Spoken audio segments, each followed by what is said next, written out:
March 22nd here in southern Ontario, Canada. So, I got the banking contracts, the changes for the digital banking. Now, before I get into the meat of it, a couple of salient points. For example, the bank tellers and everyone at my bank verbally and on the helpline said, oh, you don't have to agree to this at all. If you don't use any of the features, then you just come in and do your banking like normal. The important date to remember is this comes into effect on April 24th. Now, what they mean by that is banking without being digital. And careful, because they'll tell you you don't have to decline it, you just don't use it. Well, using it consists of anything that's electronic. You won't be able to use your bank card at an ATM or as a debit card. You won't be able to pay your bills online.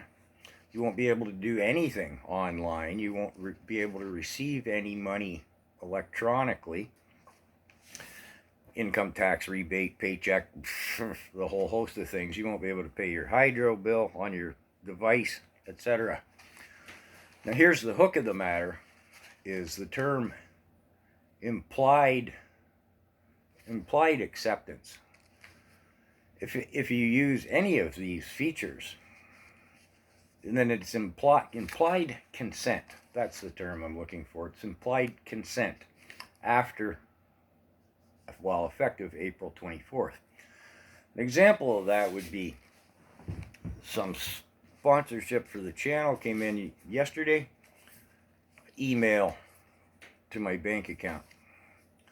Had I, of effective April 24th, not canceled, not implicitly denied the digital, that would be implied consent, and I would be digitized. It does say you can cancel at any time. But should you decline the digital agreement, you're Ben Cartwright in 1870 riding your horse in from the Ponderosa to the bank to bank. That's what's going to have to happen. They term it as just, oh, you can just come in and do your banking like normal in 1870. So, another salient point is this paper agreement reads slightly differently than the electronic agreement. And it says in here, I'll come to it, you have to read the other one, the electronic contract. And it says in the electronic contract, you have to read this contract. Seem like they're trying to make it confusing and discourage you from getting into the nuts and bolts of it?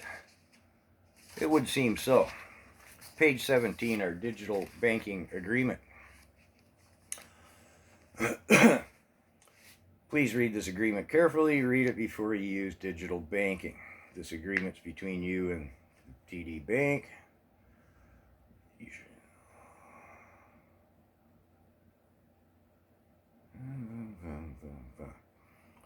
Okay, well, we get a new one of these every year, right? But this one broken into two parts is different.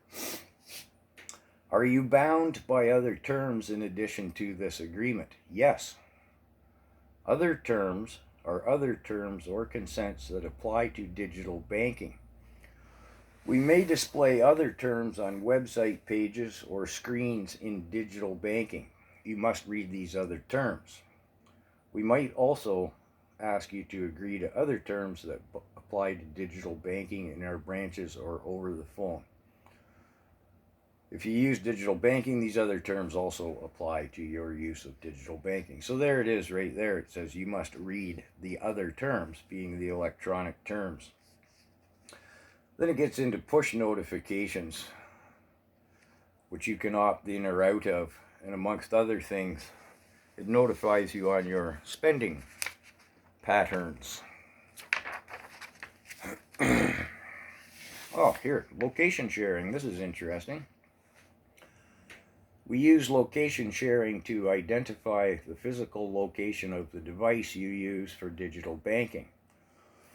This helps us do things like blah blah blah. When will we use location sharing? Now I can choose if you want to turn on location sharing. Don't. If you choose to have it always on, we may use your location sharing information when you are not using the TD app. We're going to get into who they share the information with, which is anybody they choose to, in a moment here.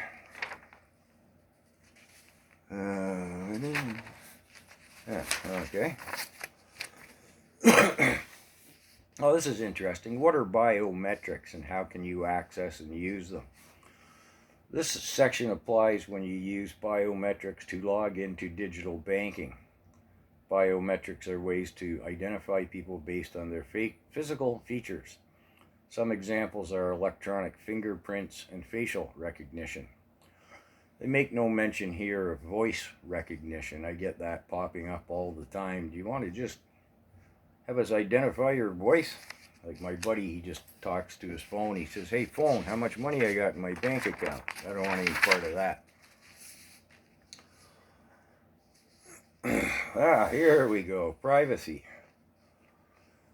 Now this really hasn't changed with the digital banking, although it's under the digital banking section. At the time you ask to begin a relationship with us, and during the course of our relationship, we may share your information with our worldwide affiliates and collect, use, and disclose your information. We or a third party, this is under you are their intellectual property. We or a third party may impose any other obligations relating to your use of digital banking and the services. You must comply with them. Third parties include the app store provider, your device provider, and your wireless carrier. Well, that's comforting. Can we make changes to this agreement? Yes. At any time, we may decide to change, replace, add, or remove any section of this agreement. This includes digital banking and services, what they are, and how to access them, and a whole whack of other stuff. When can we restrict your access to digital banking or cancel this agreement or your credentials? Well, at any time for any reason, we may cancel your credentials, cancel this agreement, and or restrict your access to digital banking. We don't have to notify you unless required by law. If we do any of those things, you're still going to be obligated to all of their terms and agreements. If you want to end your access to digital banking, you need to notify us. Please see Section 11, how to contact us. And I think that's the meat and potatoes of it. Again, this is from the paper contract. The electronic one reads slightly differently. And again, it stresses in both paper and e-agreement that you must read both. I suggest you do. So, again, just in summation, you have to tell them you don't want your digital banking, and then you're going to have to go into the bank like Ben Cartwright on his horse to do anything. Again, anything that you omit to cancel that goes through digital, that's your TD Access card, Easy Web Online Banking, or the TD app. And again, paying any bills out, any money coming in, pensions, paychecks, disability, whatever. You go back to snail mail, taking your horse to the bank. And again, don't forget, it's implied consent. So, I think that's all we need to know. I've got to go do some homework now what and when does the government go totally to e-notifications and e-transfers?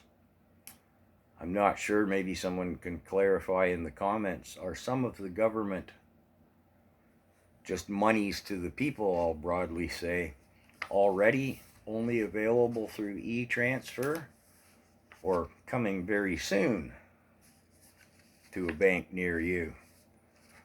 I'll have to look into that, although I hope someone can just kind of do it for me. Anyways, well, have a nice day.